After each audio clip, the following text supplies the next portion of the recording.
...25 autores se unieron para crear, en conjunto, un libro cuyo objetivo es planear opciones para hacer de nuestro país un mejor territorio. Y aunque pareciera más un anhelo que una certeza, quienes lo escribieron sí creen que es posible mejorar a Colombia.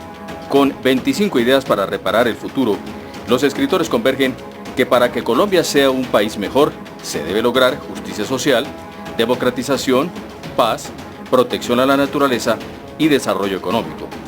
Sin embargo, saben que no es algo fácil, pero tienen buenas razones para reparar desde el ahora el futuro de nuestro país.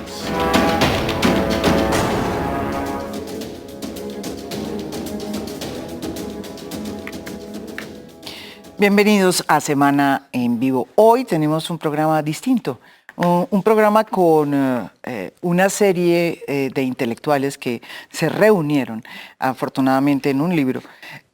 Algunos de esos nombres pues les van a decir a ustedes muchísimas cosas: Mauricio García Villegas, Jorge Orlando Melo, Moisés Basserman, Santiago Gamboa, Rodrigo Primi, Francisco Gutiérrez, Piedad Bonet, Juan Gabriel Vázquez, Sergio Jaramillo, Andrés López Restrepo, Fabio López de la Roche y Diana Rodríguez, que nos está acompañando también aquí. Pero lo interesante es que se reunieron para hacer unas propuestas sobre cómo podemos sacar a Colombia de la sin salida en que siempre nos encontramos desde hace tanto y que pensábamos que el proceso de paz pues nos iba a sacar, y todavía estamos en eso. Ese es el tema de hoy en Semana en Vivo, y los invito a que vean quiénes son los invitados para hoy. Nuestros invitados son Mauricio García Villegas, profesor de la Universidad Nacional, investigador de justicia y columnista. Piedad Bonet, licenciada en Filosofía y Letras de la Universidad de los Andes, poeta y novelista. Diana Rodríguez, directora de la línea ambiental de Justicia y profesora de la Universidad de los Andes. Fabio López de la Roche, historiador y director del Instituto de Estudios Políticos y Relaciones Internacionales, IEPRI. Bueno, les agradezco como siempre esta cita. Este es un libro muy interesante, acá lo tengo. Va a salir la próxima semana, ¿no es verdad, Mauricio? ¿Qué es? No, sale... ¿O ya salió? Ya llegó a librerías, pero ya. seguramente lo ponen en stand pasado mañana. Hoy está en librerías. El editor es Mauricio García Villegas, que tenemos aquí. Bienvenido, Mauricio. Muchas gracias. Cuénteme usted cómo es que decidió meterse en esta... berenjenal, en este berenjenal de juntar a toda esta serie de figuras intelectuales en Colombia para hacer un libro planteando una serie de puntos, ¿no es verdad?, que vamos a discutir desde luego en este programa. ¿Cómo fue la idea? Bueno, no, la idea no es originalmente mía. No. O sea, la idea surgió en el IEPRI, en nuestro Instituto de Investigaciones en la Nacional. Queríamos hacer un libro sobre la paz inicialmente. Y bueno, le dimos muchas vueltas y finalmente yo estaba encargado de ese proyecto, y con Fabio pensamos que tal vez era mejor hacer un libro más para el gran público y que no fuera solamente sobre la paz, sino sobre cómo mejorar a Colombia, y que no fuera solamente de gente del IEPRI, sino que tuviera invitados de afuera. Entonces por eso en el libro hay 24 o 25 personas, buena parte de ellos están fuera del IEPRI y buena parte de ellos no son académicos. Está Piedad, por ejemplo. Ella es académica, hasta donde yo sé. Ella era profesora de literatura hasta hace poco. Pero la presentaron como poetisa. Bueno, y está Diana, que es experta en cuestiones de medio ambiente, pero bueno, hay novelistas, hay intelectuales, es muy interesante, hay filósofos, la mezcla. hay historiadores, hay un grupo bastante representativo, digamos, de los intelectuales, si se quiere decir así, pensadores colombianos. Y bueno, así surge el libro. Tratamos desde el IEPRI de reunirlos a todos y de proponerles, además, no que escribieran un texto académico, sino un ensayo, un texto corto.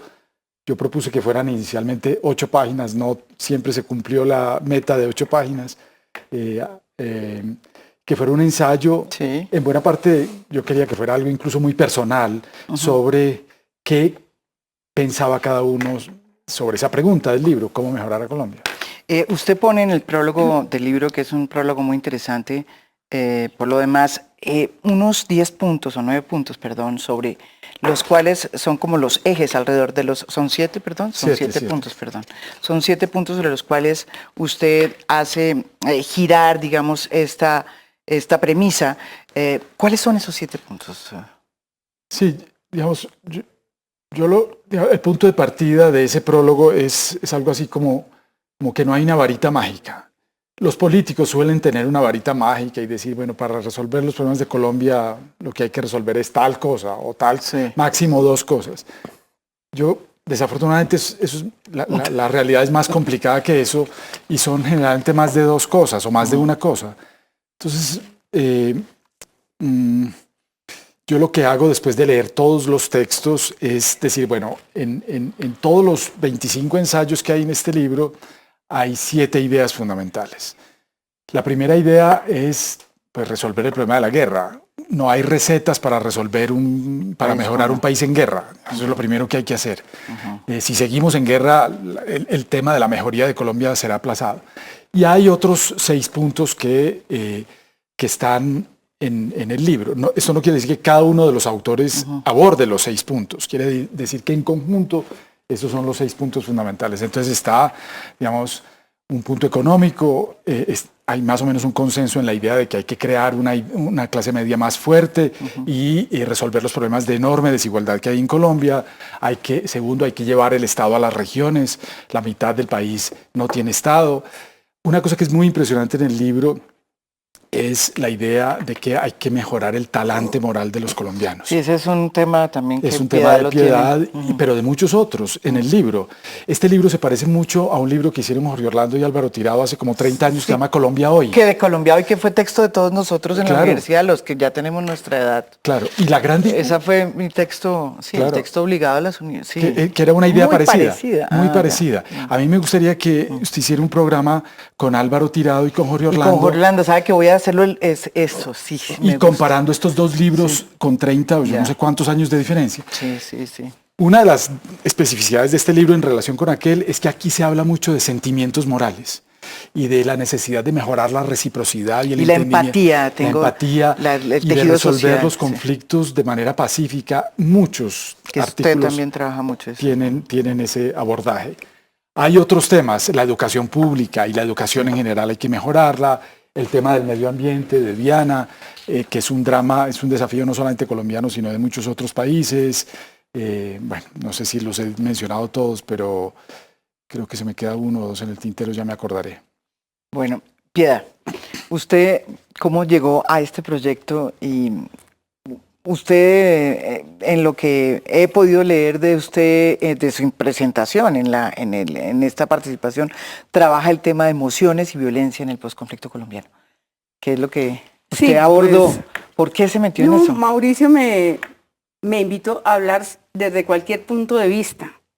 Como yo siempre estoy leyendo unos ensayos sobre Colombia y en general me gusta mucho el ensayo. ¿Le gusta? ¿Le gusta el ensayo? Sí, yo leo, siempre estoy leyendo ensayos, ¿sí? Estaba con el tema del odio. Y se me vino una frase que usé en una columna hace muchísimos años, que es la frase aquella que sirvió de propaganda para Colombia. Colombia es pasión, ¿sí?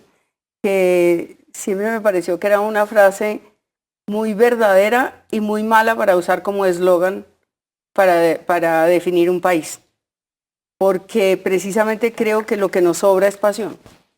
Pienso que la pasión que tenemos, que muchas veces los colombianos encaminan a la consecución de metas y a trabajar con mucho ahínco y a salir adelante de vidas que a veces son muy difíciles, esa misma pasión, en el sentido, digamos, peyorativo del término o más negativo del término, es lo que nos mantiene metidos en esta encrucijada del odio. Hay mucha pasión en nuestra palabra, en nuestro verbo, y ni qué decir que esa misma pasión se traduce en acciones que son venganza, todo lo que tiene que ver con la violencia que nos ha azotado durante tanto tiempo. Y usted decidió escribir, decirle, aceptó a Mauricio y dijo, me meto aquí y escribo sobre lo de usted pidió escribir sobre eso. ¿O cómo fue? Explique bien. Empecé a hablar de las emociones. Sí.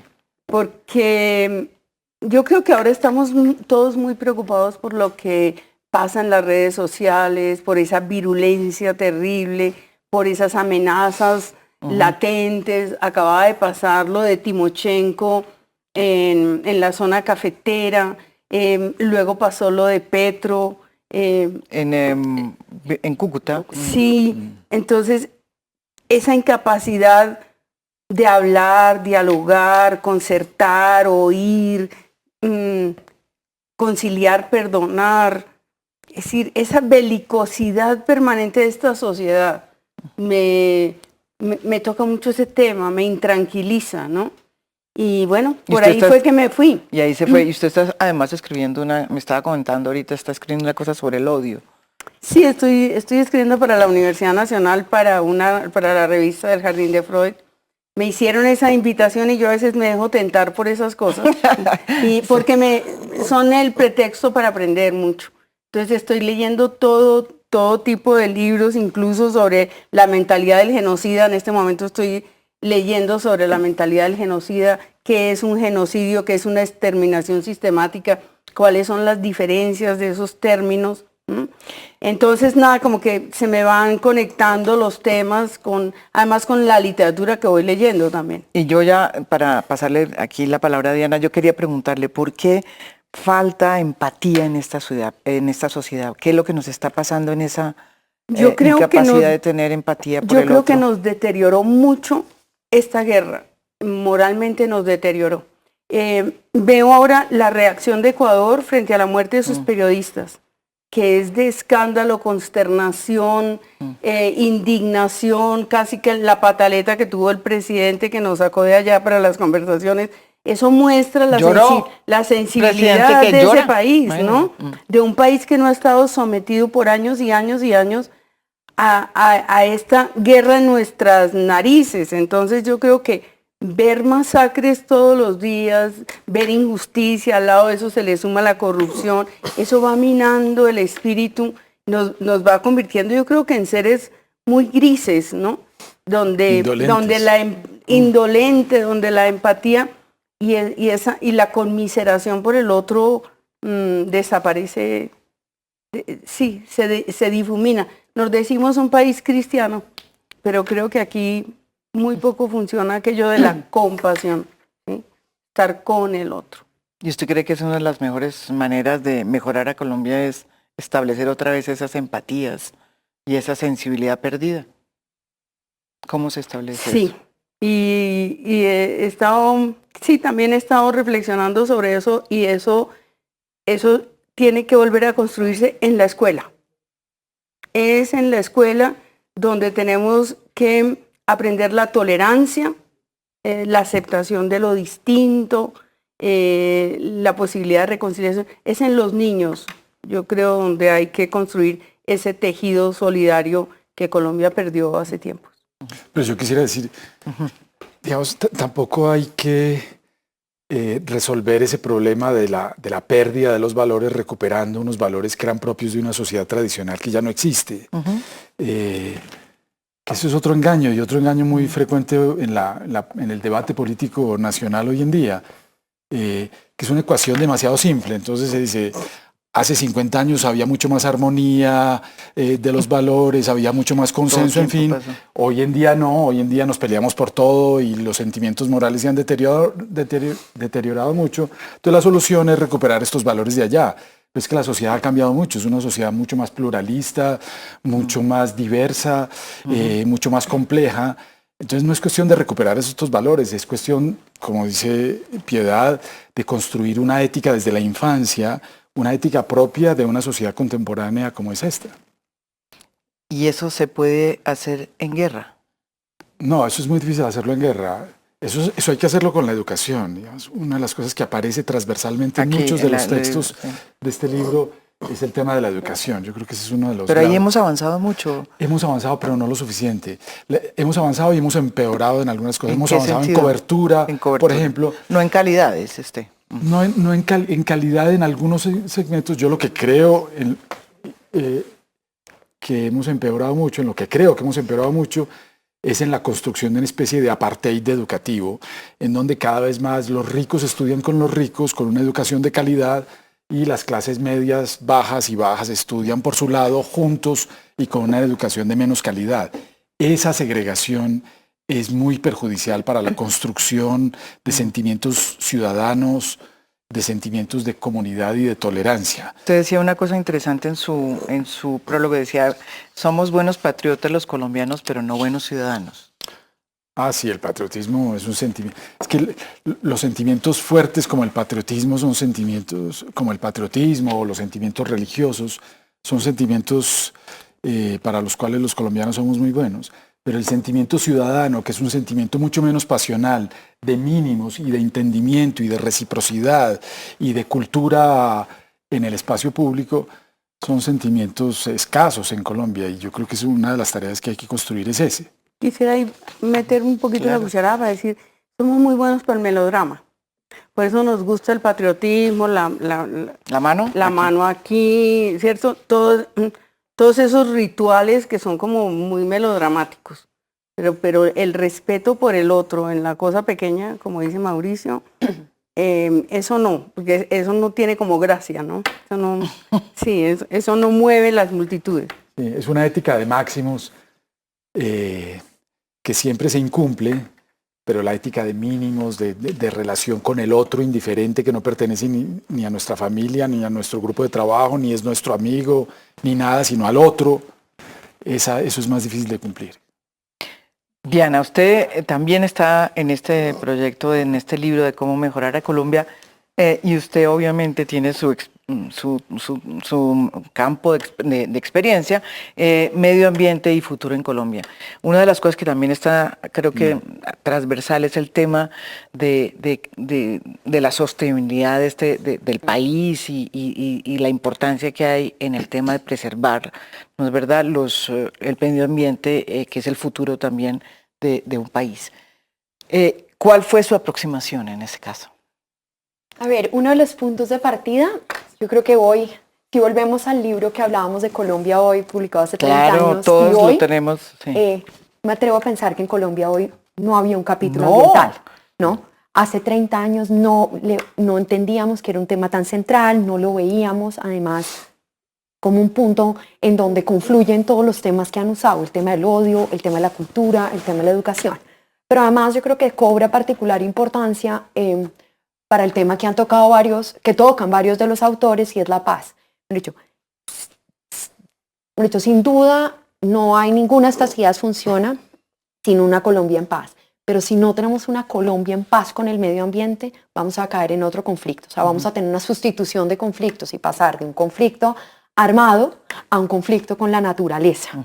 Y si no le ponemos atención a la relación con la naturaleza, a también el otro en la naturaleza, a oír a los campesinos, a oír a los grupos étnicos, a oír ese conocimiento local del territorio y no solamente el conocimiento concentrado o la información concentrada en Bogotá, también va a ser muy difícil. Entonces, lo que tratamos de hacer en ese texto con mi colega Elena Durán es que tratamos de decir, bueno, ¿cómo salimos de una esquizofrenia que hay muy marcada en materia ambiental en Colombia? Y es que nos vanagloriamos de ser un país mega diverso, ¿no? Con una biodiversidad, con una fauna espectacular, con 2 océanos, con ríos, no lo tenemos en el escudo en todas partes, pero tenemos al medio ambiente relegado a un segundo lugar, completamente. Entonces, y ahí lo que nos preguntamos es, bueno, ¿qué tenemos que hacer? ¿Qué tenemos que hacer para sobrepasar esa esquizofrenia en la que vivimos? Y entonces un punto en el que coincidimos varios, Héctor Abad coincide en ese punto también, es cuál es esta concepción de desarrollo. Y en Colombia yo creo que la concepción de desarrollo ha estado muy atada a ver desarrollo solo como crecimiento económico, ¿no? Nos alegramos si vemos el PIB crecer, pero dejamos de lado si ese PIB viene con mayor equidad. Y lo cierto es que el modelo entonces al que le hemos apostado, por ser un modelo que rápidamente nos hace subir el PIB, es, digamos, un modelo muy dependiente en minería, en hidrocarburos, que lo que tiene es también profundos conflictos sociales, ¿no? Y además con unas promesas que no se han logrado en materia de equidad. Entonces, digamos, ese es uno de los puntos. Otro de los puntos de los que hablamos es hablar con ese otro. Otro de los puntos es tratar de salir de esa polarización en la que estamos, donde es cualquiera que mencione el medio ambiente es automáticamente en contra de desarrollo. Déjeme meter la cucharada, porque fíjese que lo que usted está diciendo lo dice un candidato. Y por haberlo dicho lo está diciendo Gustavo Petro, ¿no? Pero aquí yo he tenido gente, no es en serio, es la primera vez que un candidato lo incluye como una variable importante dentro de una campaña, dentro de una promesa de campaña. Es interesante. Pero ¿sabe qué es o cuál ha sido la reacción que ha tenido, digamos, esta introducción de ese discurso? Es que prácticamente, como la polarización es tan evidente, la reacción de las personas que están en contra de Petro, por ejemplo, del lado uribista, sostienen muy claramente que eso es una invitación a un cambio de modelo económico, que es cierto, pero es un cambio de modelo económico que para ellos es cercano al castrochavismo. Es más, hay gente que dice que eso era lo mismo que decía Chávez. Chávez también decía eso, es cierto, no lo llevó a cabo, pero fíjese lo que se plantea, digamos, ese tipo de discusiones, y ahí va mi pregunta, ¿este tipo de discusiones se pueden dar académicamente, así como ustedes los están dando en medio de esta polarización política? Yo creo que se deberían poder dar. Yo creo que lástima, y que deberíamos ver además que es que este tema del medio ambiente, metámosle ahí agua o energía, es central para todos. No es un tema... pero además no, es central para la industria. Entonces, si el medio ambiente no está funcionando, si nos quedamos sin agua, la industria no va a prosperar. Los costos para el Estado van a ser fuertísimos. Si se nos acaban los recursos naturales y una ciudad se queda sin agua, va a ser un problema nacional. Entonces, yo creo que verlo solamente como estos polos, yo creo que nada es más desligado a que... ¿no? Quererlo atar con estos conceptos como el castrochavismo no ayuda. Yo creo que ahí sirve muchísimo es irnos a otros países, por ejemplo, y qué están haciendo otros países que están dando esta transición gradual sin tener el rubro de castrochavismo por ninguna parte. Por ejemplo, Uruguay, ¿no? Para empezar, digamos, por los más regionales, está apostándole a las energías renovables. Francia dijo, ¿sabe qué? Para el 2040 no va a tener carros con gasolina. Alemania hizo lo mismo. Entonces, de alguna manera, esto es algo que nos debería importar desde la posición más económica, porque ¿a quién le vamos a vender lo que exportamos en 30 o en 20 años? ¿No? Es también un tema económico central, muy alejado del castrochavismo. No, sí. Lo que uno hubiera querido es que casi todos los candidatos, o todos los candidatos tuvieran incluido esa variable, ¿no es verdad? Sergio Fajardo la tiene, pero digamos de una manera menos importante que la de Gustavo Petro. Yo quería darle finalmente la palabra a usted, a Fabio López de la Rocha. Usted hace una aproximación aquí, su ensayo tiene que ver con el reconocimiento y transformaciones en las culturas políticas de izquierda. ¿Por qué cogió ese tema? Bueno, en la misma vía de lo que ha anotado Piedad, ¿no? Que este país es un país de pasiones, entonces la cultura política es igual. Este es un país de religiosidades sectarias, de vivencias religiosas de la política, tanto en la derecha como en la izquierda.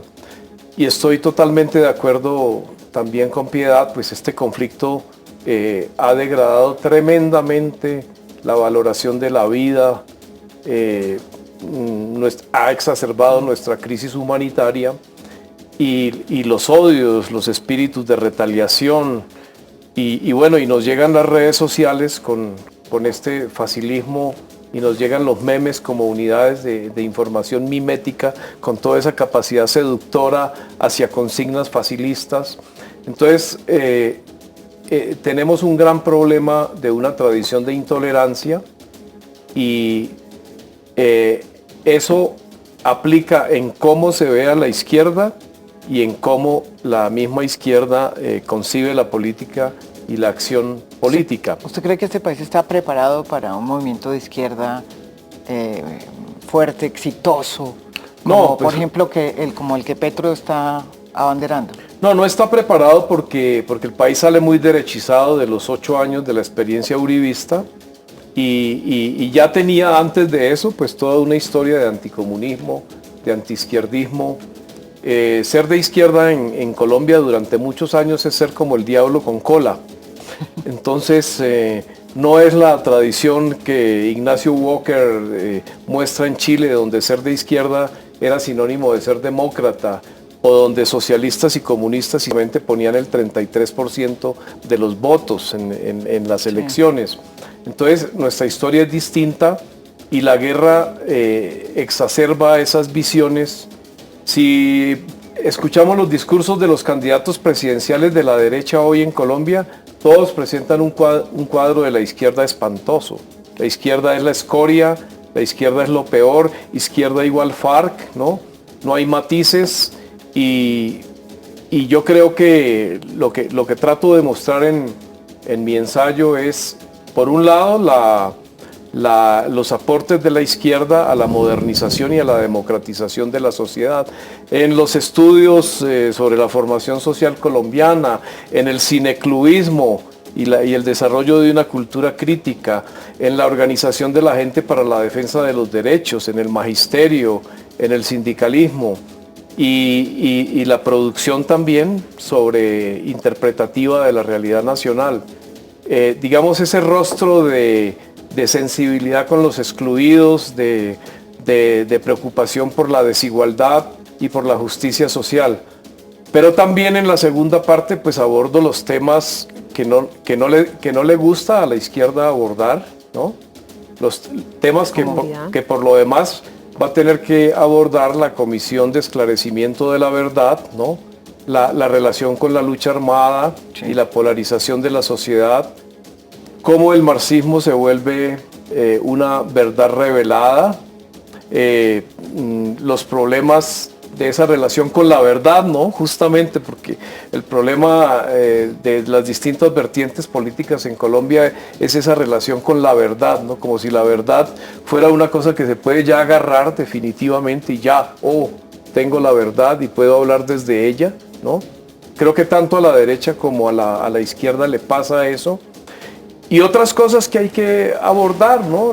El modelo de captura del poder, ¿no? Que la idea de que se podía capturar el poder y ejercerlo indefinidamente en nombre de la voluntad popular, a la manera de Castro o a la manera de Evo y las sucesivas reelecciones. Sí. Entonces creo que hay muchas cosas que debatir, pero quisiera decir una incitación, digamos, que quisiera producir es que rompamos los modelos dualistas, ¿no? Capitalismo perfecto, socialismo demoníaco o socialismo paradisíaco y capitalismo malévolo total. Sí. Sí. Yo creo que una cosa que aparece en el libro, tal vez transversalmente, es que Colombia tiene como dos, fuera de los que mencioné al inicio, como dos grandes problemas de fondo. Uno, la enorme injusticia social, un país tremendamente desigual, con mucha exclusión social. Y otro problema es el dogmatismo, la intolerancia, esto que decía Fabio de mucha gente, muchos partidos, muchas sectas que se creen en posesión de la verdad y quieren imponérsela a los demás a toda costa. Y uno de los dramas de la izquierda es que la izquierda lucha de manera empecinada contra la injusticia social, pero muchos en la izquierda, no todos por fortuna, de una manera también muy dogmática y muy intolerante. Volvemos después de esta pausa, estamos aquí en Semana en Vivo. ¿Cómo mejorar a Colombia? Se reunió a 25 intelectuales colombianos en un libro de la editorial Planeta. Sale ya en librerías. Volvemos aquí en Semana en Vivo. Volvemos aquí en Semana en Vivo. Y yo sé que esto es muy importante pues tenerlos a todos ustedes aquí, pero más allá de recordarles que este es un libro muy interesante que tienen que leer, yo quería hacerle estas preguntas frente a esta coyuntura. Yo entiendo que ustedes en estos puntos muy claros, ustedes dicen consolidar la paz es lo más importante para poder mejorar a Colombia, proteger el medio ambiente, mejorar el talante moral, mejorar esa relación entre la Colombia regional y la Colombia urbana, y fortalecer la educación pública, además de rescatar la memoria. Pero yo quería meterlos en el tema de qué pasa, ¿sí? ¿Por qué nosotros podríamos estar muy cerca de no lograr esta consolidación de la paz? ¿Estamos cerca o no? ¿Qué podría estar pasándonos ahorita? Usted como persona que Yo creo que vive. yo soy personalmente muy escéptica, es decir, contra lo que quisiera. Quisiera ser optimista, pero hemos sufrido muchas derrotas los que creemos en la paz, comenzando pues por el no a la paz, pero ahora lo que veo es que la implementación de los acuerdos ha sido muy deficiente, que el Estado no ha estado a la altura de las circunstancias, que tuvieron 4 años para preparar un montón de cosas y no lo hicieron. A eso se le han sumado golpes en los últimos tiempos muy duros, como la acusación que se le está haciendo a Santrich, como la amenaza de extradición. Yo creo que los colombianos tenemos derecho a ver las pruebas que condenan a Santrich. La extradición en este país es una cosa que también tenemos que volver a plantearnos. Yo creo que como dicen muchos expertos, enviar a un montón de personas a los Estados Unidos sin que hayan pagado aquí sus penas, sin que hayan podido responderle a las víctimas, también ahora recibiendo un montón de ventajas allá, porque antes la extradición era el coco de la gente aquí, sí, ahora es al contrario. Y ahora se quiere, inmediatamente los abogados están pidiendo extradición express y luego los dejan quedar allá. Yo creo que todo eso es muy causa desasosiego y nos hace, bueno, y la derechización de este país, de la que hablaba Fabio, este conservadurismo del cual tiene en parte también culpa las FARC. Las FARC radicalizaron ese país, que a eso se le suma el Centro Democrático. Si miramos también la proximidad de Venezuela y todo lo que ha creado en la imaginación de los colombianos de que esto puede llegar a ser similar, es decir, muchas cosas se juntaron. Entonces, yo quisiera creer que la paz está salvada, como decía anoche el presidente. No, la paz está ahí. En la comisión sí, el día que ayer. Sí, pero no lo veo, sobre todo si viene uno de esos gobiernos de derecha que parece que viniera y harán trizas los acuerdos o por lo menos tratarán de desdibujarlos. Yo creo que de hecho ya la Fiscalía está haciendo una tarea sistemática de desmonte de los acuerdos de paz. Unas formas son soterradas y otras formas son directas, y la paz está en tremendo peligro, me parece. ¿Por qué, Mauricio, la gente no se da cuenta de lo que está en peligro? Sí, pues yo quería decir una cosa. ¿Y por qué? Sí.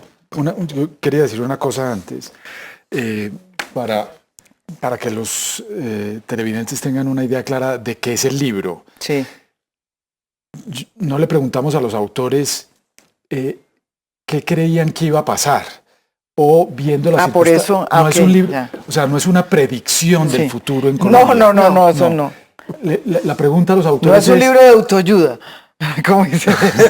Sí, porque estoy... No, pero la pregunta es, lo que le pregunté a los autores es, bueno, si estuviera en sus manos, ¿usted qué haría para mejorar a Colombia? Sí. Esa es la pregunta. Es una pregunta, como decimos los académicos, normativa o un deber ser.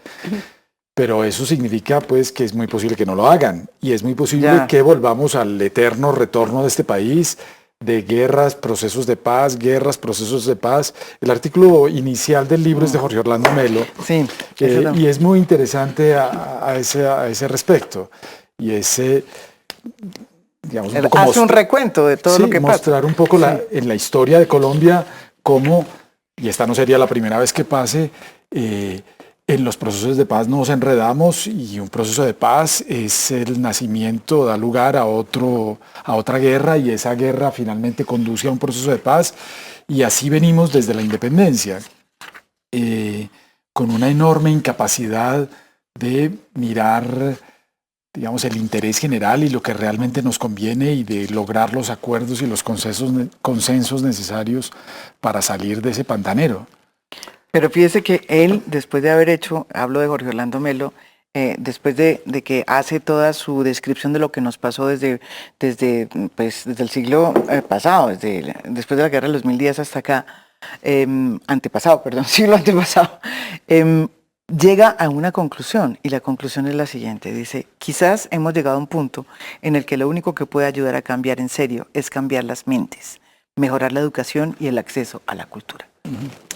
Sí, yo creo que esa idea es muy importante y es una idea que está en el texto de Jorge Orlando y en muchos otros autores en el libro. Por eso yo decía antes que cuando uno compara este libro con el de Colombia hoy, ese es un tema fundamental. El tema moral, que está ligado al tema educativo, a la transformación de la cultura, de las conciencias y de la manera de vernos entre nosotros y de relacionarnos.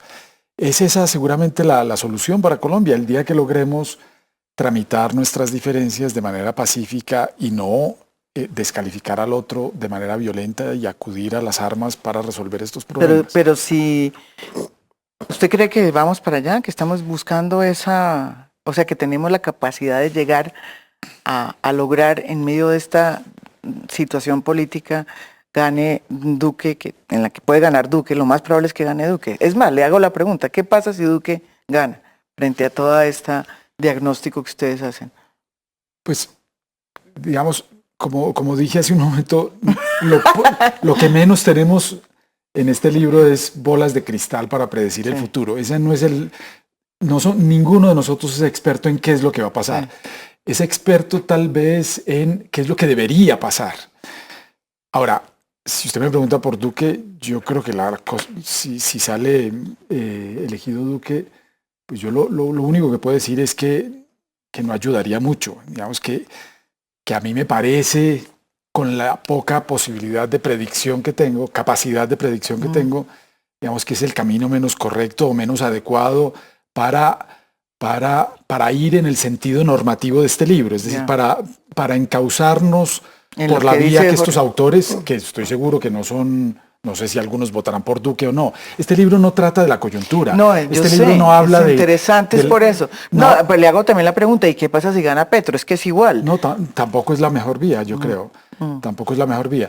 Pero sea lo que fuere, yo sé que usted no me quiere meter en el debate. No, yo no lo quiero meter. ¿A qué le está pasando la paz? Sí, pero el libro no trata de eso. Yo lo que quiero decirle a los televidentes es que el libro no da claves para... Bueno, puede dar claves por quién votar, tal vez eso sí, pero no se mete en el análisis electoral actual. No, evidentemente no, pero cuando uno lee los 9 puntos, pues obviamente la pregunta que queda muy clara es, ¿qué candidato? Sí, o sea, quisiera decir una cosa. Yo creo que nosotros hemos hecho conquistas importantes en los últimos años y hemos dado batallas por la igualdad, por acabar con la homofobia, ¿sí? Por miles de reivindicaciones sí, y hemos logrado algunas cosas, pero lo que está en juego en este momento es el país moderno y el país laico versus el país más conservador, más tradicional, que es lo que parece que se está imponiendo, que trabaja desde el dogma, desde esa creencia en unas verdades establecidas, en que la familia es 2 puntos así, en que lo normal es 2 puntos así, que viene de una mentalidad religiosa, decimonónica, jerarquizada, ¿sí? Autoritaria. Esa es la lucha que se está dando en este momento. Y yo creo que ese libro se justifica porque tenemos que tener el derecho a soñar. Ahí de alguna manera lo que hay es una utopía hasta cierto punto, Yo creo que a los intelectuales nos hacen muy poco caso en este país. Eso era lo que yo les iba a decir a mí. Sí. Eso es lo que más me impresiona. ¿Pero por qué? Yo creo que, entre otras cosas, María Jimena, los medios no ayudan. ¿Por qué? Cuente. Porque yo creo que los medios, por el camino, trivializan, banalizan, simplifican, no son el factor de educación que nosotros quisiéramos que fueran. Mantienen la polarización porque les conviene, porque es rentable. No hay una conversación cuidadosa y con matices. No hay un control narrativo, por ejemplo, sobre la figura de Uribe, y no hablo de censura, ¿no? Sino un control narrativo básico sobre su uso irresponsable de la palabra pública, sobre sus estigmatizaciones, ¿no? Le mantienen la aureola del líder moral que no lo es, y al mantener esa polarización uribismo-santismo, mantienen al país atrapado en esa polarización, se vuelve viciosa y le impide al país pensar temas que tendrían que estar entrando a la agenda. Es decir, yo estaba pensando lo que significa el fenómeno Petro, gane o no Petro, con respecto a que la gente está demandando superar la corrupción y está demandando que las políticas sociales entren al debate público. Ya no podemos seguir con el cuento de que el modelo económico no se discute, porque está afectando el tema del medio ambiente. Entonces el periodismo se resiste, no sé si por inercia, a abordar temas, algunos de los cuales los pone Petro, ¿no? Como el tema de la industria cañera y el agua, ¿no?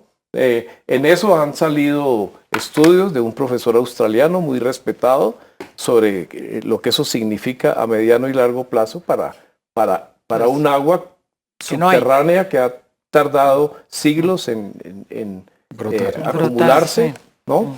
Y lo del modelo económico, ¿no? En la educación, una educación privatizada, en los posgrados privatizada, aún en nuestra propia Universidad Nacional, nuestros estudiantes yéndose al Brasil, Argentina, donde... A Ecuador, en la Universidad Andina. A la Universidad Andina, donde la educación es gratuita, ¿no? Entonces, me parece que incluso, María Jimena, deberíamos potenciar un diálogo más cuidadoso y más respetuoso de lado y lado entre academia y periodismo. Que sabe que le faltó al libro una cosa, un periodista. No, pero yo creo que hay un punto. Yo sí quiero volver de los medios de comunicación, una visión del periodismo. Va a haber una segunda edición. Yo sí creo que debemos volver sobre el tema de, ¿no? Si un punto de partida de este libro es que esto no va sin un país en paz, y entonces ¿cómo va? Yo sí creo que algo que nos está faltando a todos, tal vez desde intelectuales, tal vez al periodismo, tal vez a todos, es cómo cosechar los logros básicos de la paz y distanciarnos un poquito. O sea, volver a qué hemos logrado con la paz, más allá de los textos del acuerdo, más allá del debate Santrich, más allá de frases como ni trizas ni risas. Yo creo que nos falta es parar y mirar y decir, mire, se han reducido los heridos en el hospital militar, se le pidió perdón a muchas de las víctimas, menos minas quebradas, o sea, volver a la paz, más que los ciudadanos se puedan apersonar de la paz, que la paz no esté solamente a un nivel tan alto de discutir que si el acuerdo prevé o no la extradición, que entonces qué pasará. Yo creo que ahí, y tal vez eso responde también a la pregunta de por qué a veces a los académicos, a los intelectuales no les paran, no paran bolas, es porque a veces nos falta bajarlo. Yo creo que a la paz nos toca es como volvernos a personar de no dejar otra vez la polarización, Santrich, trizas, sino, oiga, ¿cuáles son estos logros? ¿Qué logramos más allá si estamos de acuerdo o no con el acuerdo? ¿Y no será que también a los intelectuales les falta también más presencia en el debate nacional? Yo creo. Yo creo que sí. Yo creo que o sea, ¿no? Yo sí creo. Sí. No, yo creo que aquí... No, yo creo que sí. No, yo creo que sí. Yo creo que nos faltan otras audiencias. Yo creo que nos falta a los intelectuales No solo intelectuales. escribir distinto.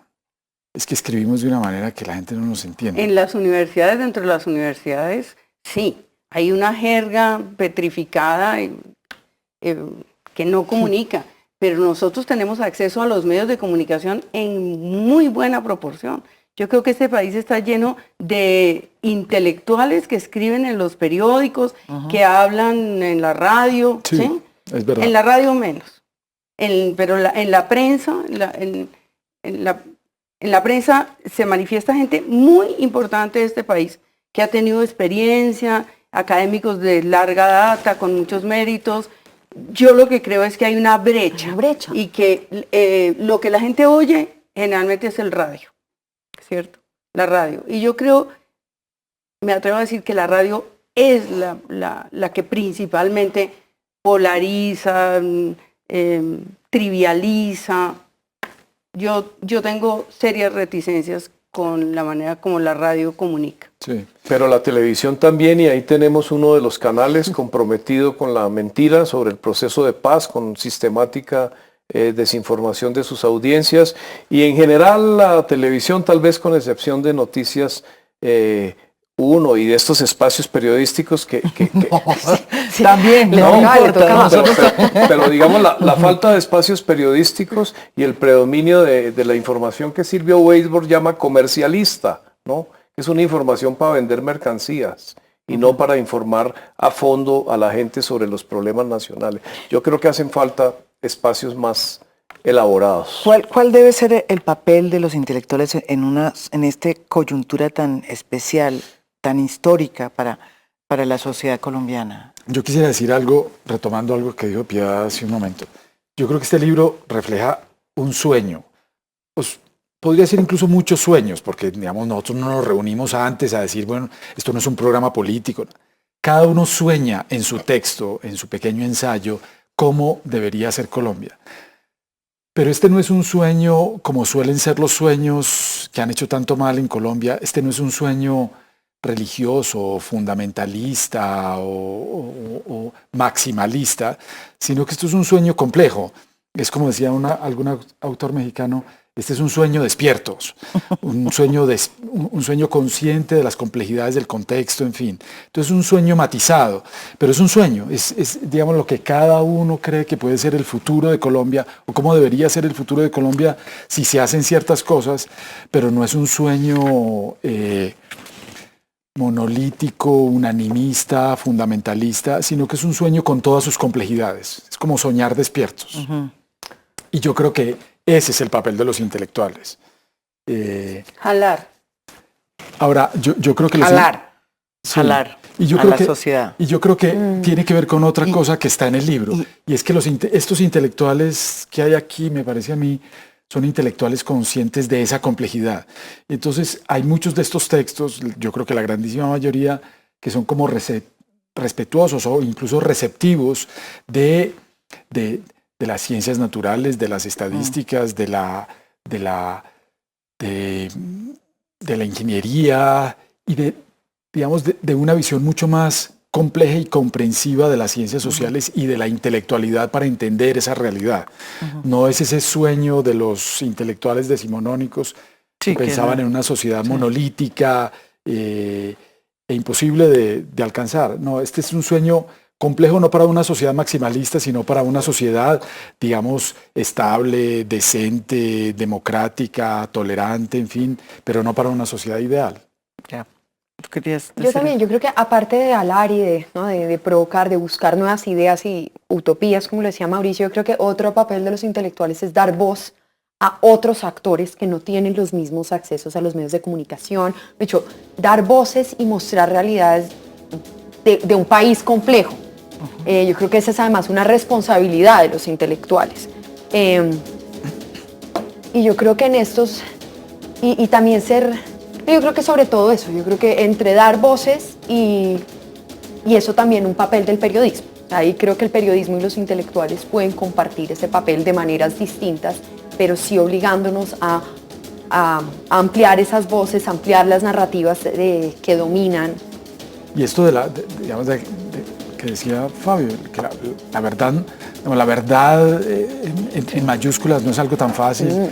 La verdad tiene muchos matices y muchas complejidades y nadie está propiamente en posesión de ella, sino que tener una concepción de la verdad mucho más Y matices, ¿no? Y también los matices, yo creo que es importantísimo, eso lo decían también ayer en el día de la inauguración de la instalación de la Comisión de la Verdad, la importancia de recoger todos los matices de las realidades, que la verdad no es una. Pero este libro es una prueba muy interesante de que existe una gran cantidad de intelectuales pensando, impulsando el pensamiento crítico del país, que yo creo que es básicamente lo que deben hacer los intelectuales en un país como Colombia, para mostrarnos el camino, ¿sí? Y no que no nos perdamos en esta neblina de la política y de la polarización.